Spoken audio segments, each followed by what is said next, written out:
वास्तव में सरकार चाहती है कि भाई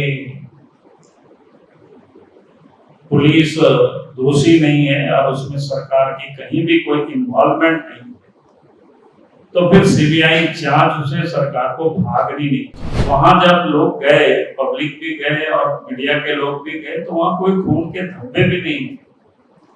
जब इनकाउंटर होगा, गोली लगेगी तो स्वाभाविक रूप से खून के छिट्टे तो जमीन पर गिरा हुआ मिलेगा ही, लेकिन कहीं नहीं।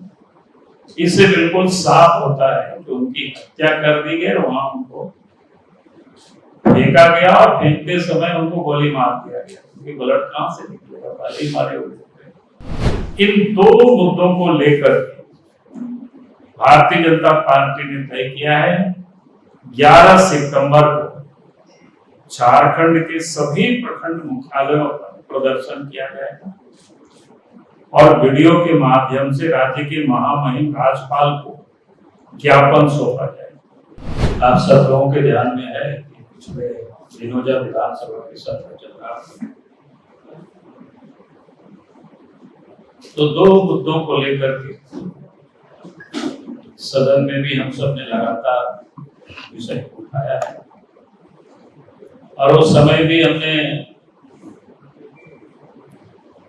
कहा था कि भाई ये मुद्दे को लेकर के भारतीय जनता पार्टी सदन से लेकर के सड़क तक संघर्ष करेगी, आंदोलन करेगी। और वो मुद्दा है, एक तो सूर्या हांसदा की जिस प्रकार से हत्या करके उसको इनकाउंटर कहा जा रहा है, और दूसरा मुद्दा है रांची के नगरी में रैयतों की खतियानी जमीन पर राज्य सरकार पर जबरदस्ती रेंज 2 के नाम पर लोगों से, आदिवासियों से जमीन को छीन रही। दोनों ही मुद्दों को लेकर के आप सबके बीच मैंने पहले भी कई दफा चर्चा कर चुका हूं, फिर से मैं कर रहा हूं। सूर्या हांसदा एक राजनीतिक के साथ साथ सामाजिक कार्यकर्ता है। बोरियो विधानसभा से वो व्यक्ति 4 बार चुनाव लड़े और अपने घर में भवन बना करके 250-300 बच्चों को शिक्षा भी दे रहे थे। उनके भोजन की, वस्त्र की, आवास की, सब कुछ वो चिंता करते थे। यानी जो व्यक्ति राजनीतिक में भी सक्रिय भूमिका निभाते थे और सामाजिक काम में भी वो लगे रहते थे।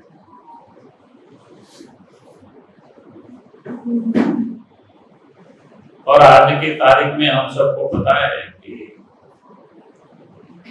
उनका जहां घर है डकेता लालमटिया के पास, तो वहां लालमटिया में कोयला का भी खदान। फिर जहां से चुनाव लड़ते बोरियो साहेबगंज जिला, उस बोरियो विधानसभा क्षेत्र का जो मिर्जा चौकी वगैरह जो क्षेत्र जहां से पत्थर की बड़ी मात्रा में तस्करी होता है। कोई भी राजनीतिक और सामाजिक कार्यकर्ता होते हैं तो उसकी लड़ाई लड़ते हैं, आवाज उठाते हैं। तो आवाज जब उठाते हैं तो जो लोग इलीगल काम करते हैं उन लोगों के लिए वो कांटा बने हुए थे, और जो लोग इलीगल काम करवाते हैं उन लोगों के लिए भी कांटा बने। और मुझे कहने में कोई आपत्ति नहीं है, क्योंकि जब से हेमंत सोरेन के नेतृत्व में सरकार बनी है तो किस प्रकार से इन खनिजों का लूट हो रहा है आप सब जानते हैं। और बल्कि उस क्षेत्र में तो सीबीआई ने भी जांच किया, अभी भी जांच चल रहा है, केस चल रहा है। कौन कौन कैसे कैसे लोग इन्वॉल्व है वो किसी से छुपा होता है। और वो व्यक्ति उन माफियाओं के विरोध में, भ्रष्ट अफसरों के विरोध में, दलालों के विरोध में आवाज उठा रहे थे, तो उनको रास्ते से साफ करने के ये लोगों ने तैयारी की और उनको जिस प्रकार से देवघर जिला नावाडी गांव से मोहनपुर थाना से उनको उठा करके ले जाता है और उनको बेरहमी से मारा जाता है। उनकी शरीर आज भी, अगर आप सब लोगों ने देखा होगा, तो उनके शरीर में जिस प्रकार से चोट धब्बे वो लग रहा था, तो सीधा लगता है कि 3rd डिग्री यानी इलेक्ट्रिक शॉक दिया, बेरहमी से उसको मारा गया। जब मर गया तो उसको वहां फेंका और इनकाउंटर दिखाया। जहां उनको इनकाउंटर दिखाया गया, पहले तो जब उनकी लाश उठा रहे थे तो किसी प्रेस वालों को भी वहां जाने नहीं दिया, परिवार को जाने नहीं दिया, गांव वालों को जाने नहीं दिया, ताकि कोई और सबूत लोग देख नहीं सके। और सीधे वहां से हॉस्पिटल लेकर उनको पोस्टमार्टम और फिर लाश लोगों को सौंप दिया करना था। वहां जब लोग गए, पब्लिक भी गए और मीडिया के लोग भी गए, तो वहां कोई खून के धब्बे भी नहीं थे।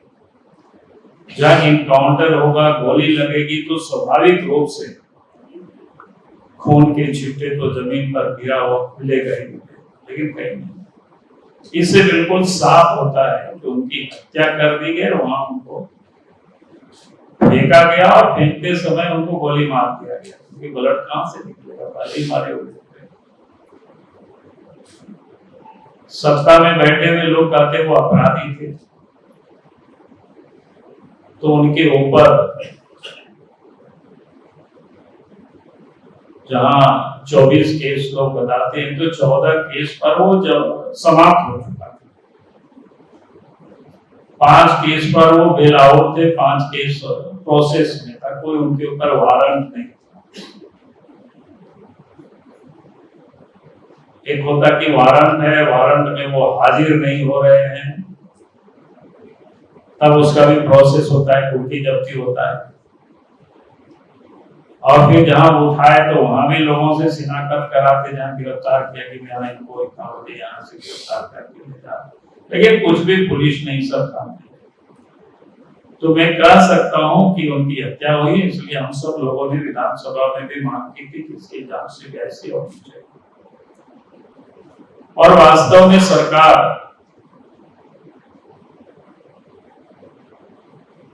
चाहती है कि भाई पुलिस दोषी नहीं है और उसमें सरकार की कहीं भी कोई इन्वॉल्वमेंट नहीं है, तो फिर सीबीआई जांच उसे सरकार को भागनी नहीं चाहिए। दूसरा मुद्दा रिम्स 2 को लेकर के नगड़ी की जमीन को, आप सब लोगों को फिर से जानकारी मैं दे रहा हूं।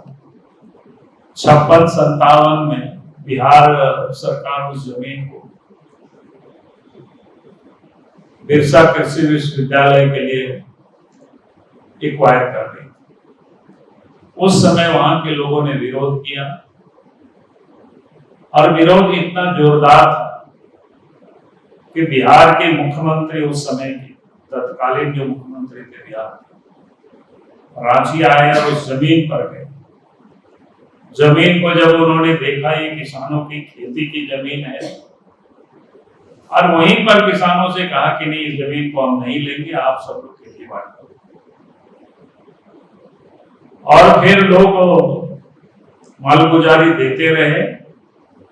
2012 तक भी गांव के लोग, नगड़ी के लोग, आदिवासी लोग रसीद काटते रहे। 2012 में सरकार की नजरें थोड़ी सी वक्त दृष्टि हो गई।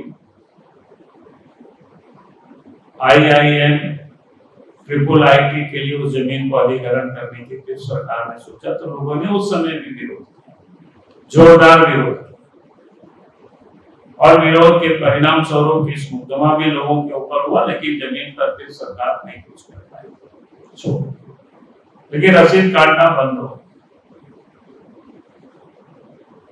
और इस इधर जब हेमंत सोरेन दूसरी बार सरकार बने तो बस रिंच टू के लिए फिर से उस जमीन पर उनकी नजर पड़ी और उस आदिवासी जमीन को फिर से कब्जा करने की कोशिश कर। 24 तारीख की घटना आप सब लोगों ने देखा, गांव के लोगों ने किस प्रकार से विरोध किया, जितने कटेली तार लगाए तो सभी लोगों ने हटाया। चंपई सोरेन जी हाल महल के साथ जाने वाले थे, उनको हाउस अरेस्ट किया गया, लेकिन वो गांव के लोग चारों तरफ से सामाजिक राजनीतिक कई नेता लीडर सब लोग पहुंचे, आंसू गैस भी चले, लाठी भी चला, लेकिन लोग डरे नहीं, निर्भीक होकर के लोगों ने लड़ाई और कांटेले तार को हटा करके किसान उस खेत पर।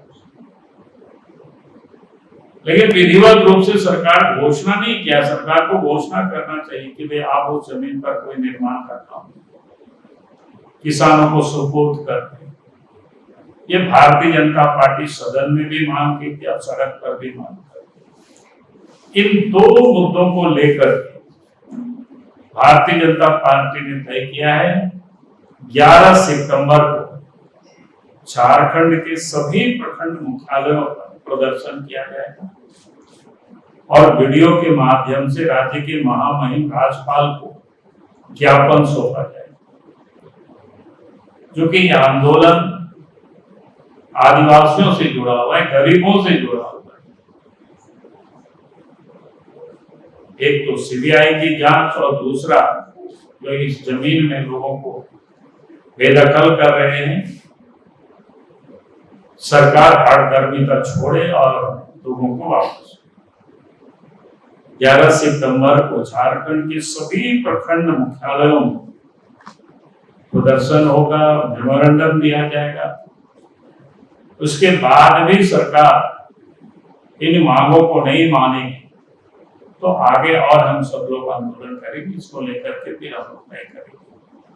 अभी जो हम सब ने जो तय किया है, तो मुझे लगा कि आज आप सब लोगों के माध्यम से हम राज्य की जनता को भी बताना चाहेंगे कि किस प्रकार से झारखंड में झारखंड सरकार काम कर रही है। जो सरकार करती है आबुआ सरकार है, आदिवासियों की, दलितों की, गरीबों की बात करती है, लेकिन आज सबसे अधिक अगर आज लूटे जा रहे हैं, पीटे जा रहे हैं, मारे जा रहे हैं, तो गरीब आदिवासी ही भुक्तभोगी है। इसको पार्टी उसके लिए खड़ी है, सदन से लेकर के सड़क तक उस लड़ाई को उठाएगी। बहुत बहुत धन्यवाद।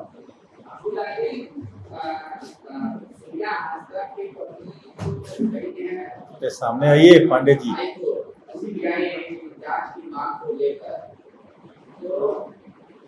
क्या इसमें बीजेपी इंटरवेनर बने ताकि अच्छा से पक्ष रखा जा सके, क्योंकि आप इस तरीके से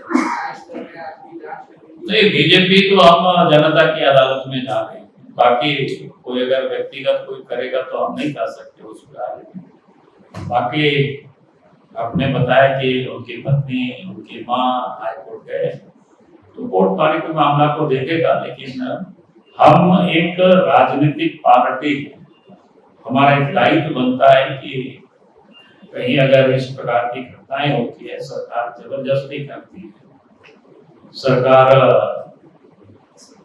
किसी की हत्या करवाती है और परिवार के लोगों को ये स्पष्ट है या वहां के भी लोगों को लगता है कि ये उनकी हत्या कराई गई है, उसकी जांच सीबीआई से होनी चाहिए। आप अगर संथाल परगना जाइए तो किसी को भी आप पूछेंगे तो हर कोई आपको यही बताएगा कि भाई उनकी हत्या कराई गई है, उनकी हत्या हुई है, उनकी कोई इनकाउंटर नहीं। परिवार को अभी तक सुरक्षा नहीं मिला है, तो आप केंद्र सरकार से आग्रह करेंगे हस्तक्षेप करने का? देखिए, अभी तो मैं राज्य सरकार से मांग कर रहा हूँ, राज्य सरकार का राज्य में दायित्व और राज्य सरकार को देनी चाहिए। सरकार का एक तर्क है नदी की जमीन को लेकर कि 2 बार उसमें काम हो गया, थोड़ा थोड़ा, एक बार लॉ यूनिवर्सिटी बन गया, एक बार रिंग रोड बन गया, थोड़ा सा काम बचा है, रिंग स्कूल भी बन गए थे बाबूलाल। देखिए बाबूलाल जी नहीं रोक रहे, वहां गांव के लोग रोक रहे हैं। हमारा तो वहां 1 इंच भी जमीन नहीं, इसलिए पांडे जी ये बता दीजिएगा उनको कि हमारा वहां कोई जमीन नहीं, गांव के लोग रोक रहे हैं। 23 वर्षों के सफर में 17,000 से भी अधिक छात्रों ने डॉक्टर एवं इंजीनियर बनकर भरे सफलता की ऊंची उड़ान, जहां साधारण छात्र भी झारखंड टॉपर्स बनकर बना रहे इतिहास। दूरदर्शी शिक्षाविद श्री विपिन सिंह के मार्गदर्शन में मेडिकल एवं इंजीनियरिंग के लाखों छात्रों के लिए आशा की किरण के रूप में goal nations leading institute. thefollowup.in. Like, share, and subscribe. www.thefollowup.in